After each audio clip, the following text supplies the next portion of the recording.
Hey, this is Rick Kasalj, injury specialist from exercisesforinjuries.com. In today's video, what I wanted to go through is how to cure knee pain after cycling. And the first thing that you need to do is ice your knee or ice out your knees. And what this ends up doing is helping with inflammation and also ends up creating that numbing feeling when it comes to your knees in order to subside knee pain.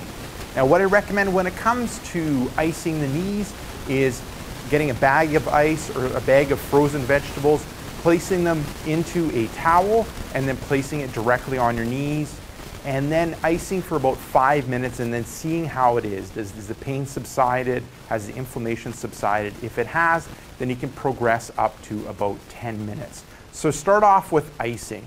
Now, the second thing is when we start getting the exercise side of things, I'll get Alex to demonstrate the first exercise that you should end up doing. Perfect, and it's foam rolling out the thighs. So with this one, so when you cycle, primarily what you're using when you're pressing down on the pedals is the quadriceps or the thighs. So with this foam rolling exercise, you end up rolling them out. So you're going from just above the knee and rolling it up to just below the hip and just rolling back and forth just like Alex is doing.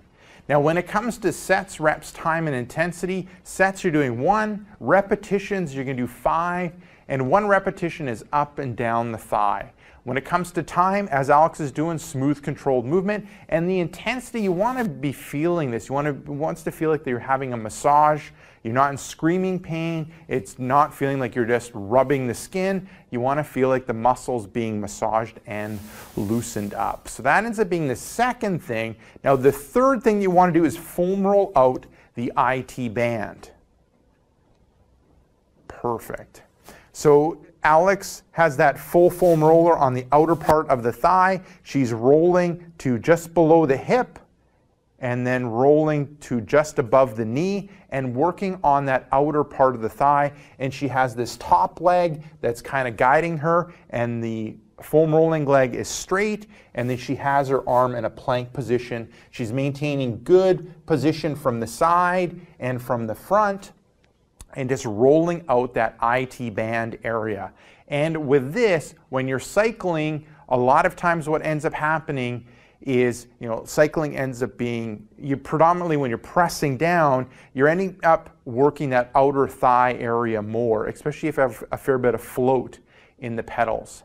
Now when it comes to this exercise, when it comes to sets, reps, time, and intensity, sets going to be 1, repetitions are going to be 5, so up and down is 1 repetition. Time ends up being smooth controlled movement like Alex is doing, and the intensity ends up being like you're feeling like you're getting a massage. So you're not in screaming pain, it doesn't feel like your skin's just being rubbed, you're feeling like you're working that muscle and loosening up that outer muscle. So that's the third thing. So with the foam rolling out the thighs, Alex had done both thighs at the same time. Now when it comes to IT band, you're going to have to do one of them at a time. So Alex had done one side, and then she would end up doing the other side. So now what we've done is we've loosened up the tension in the muscle. Now what we want to do is lengthen the muscle, because what ends up happening is there's tension in the muscle and there's shortening in the muscle, and that ends up putting a lot of strain on the knee, which ends up leading to more knee pain and consistent knee pain and persistent knee pain. So with this one, the fourth one that Alex is going to move on to, she's going to move on to a quad stretch. So standing quad stretch, she's got great posture from the side, head, shoulders, hips, and leg. Standing on one leg, she's placed her hand on something that's stable in order to remove balance, because we want her to focus in on the stretch. Now she's bringing the heel to the seat. She has her hand in the kind of front of the ankle, and she's looking for a stretch in the front of the thigh there.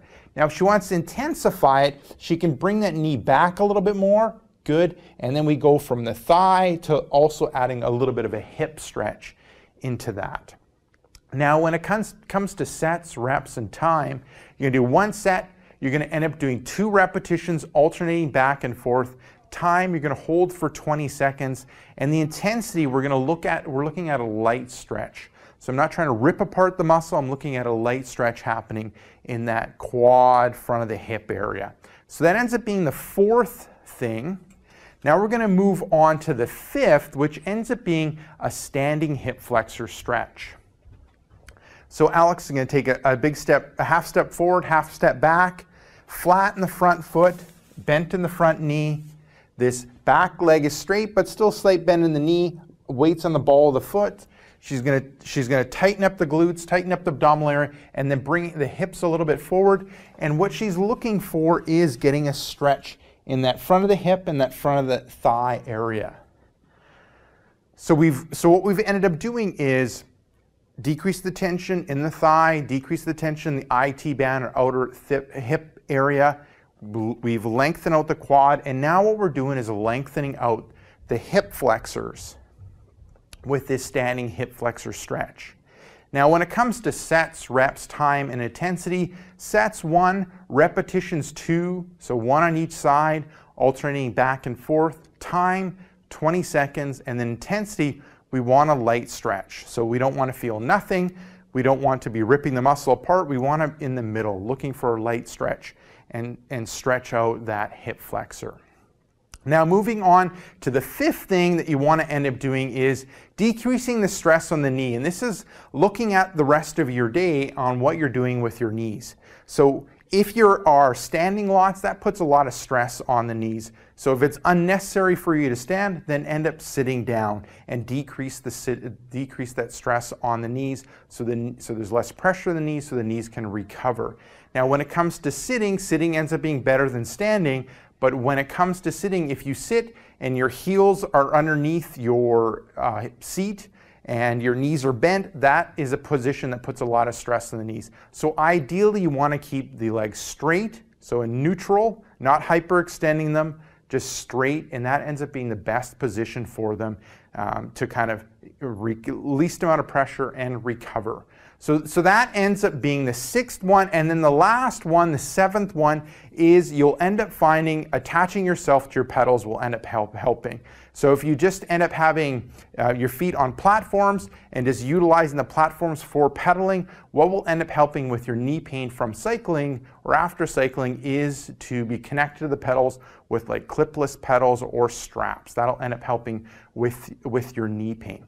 So there you go. Give those 7 things a go when it comes to how to cure knee pain after cycling. Now, if you want some of my other best tricks when it comes to relieving knee pain, then click here. I have a brand new free report called 5 Tricks That Fight Knee Pain and Tightness. Click right here. Let me know where to send that brand new free report, and I'll send you that brand new free report right away. Now, if you're watching this on a mobile device, tablet, smartphone, head down below into the description and click the first link, which will end up being exercisesforinjuries.com/knees. Let me know where to send that report, and I'll send you that report right away. Now, if you have a question or comment for me, you can leave it down below in the comments section. If you got benefit from this video, make sure to like this video, and then lastly, hit subscribe in order to get future pain relieving videos.